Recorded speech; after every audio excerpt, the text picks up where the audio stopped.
You've got to watch out if you're travelling by Air India today. 800 pilots of the national carrier have gone on a strike since midnight.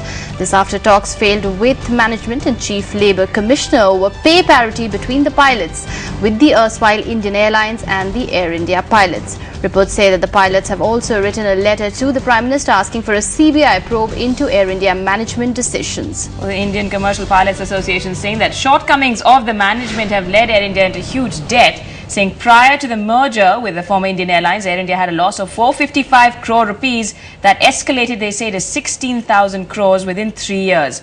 With today's strike, many domestic flights are expected to be affected, along with the flights to Southeast Asia and Dubai, though Air India's management says passengers will not be hit. Calling the strike illegal, it has warned of strict action against those who refuse to report for duty. Well, joining us for more on that is our correspondent Priyanka Dubey, who's at the Delhi airport. Priyanka, what's the situation on Ground Zero? Any flights disrupted?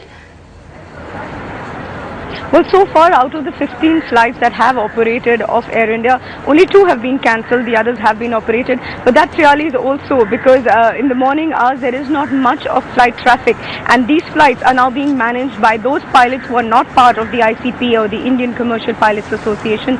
These are senior pilots who usually do international travel, but right now they're pitching in. These are pilots from the Air India Express as well who are pitching in and will now be taking care of the domestic flights.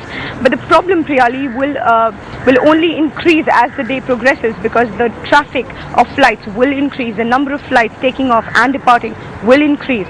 So that is when the real test happens. Now, as of now, Air India management is saying that they will make sure that passengers do not bear the brunt of this quarrel between the management and the pilots, but we will have to see whether or not those claims are complete all claims, or whether or not the passengers will be taken care of.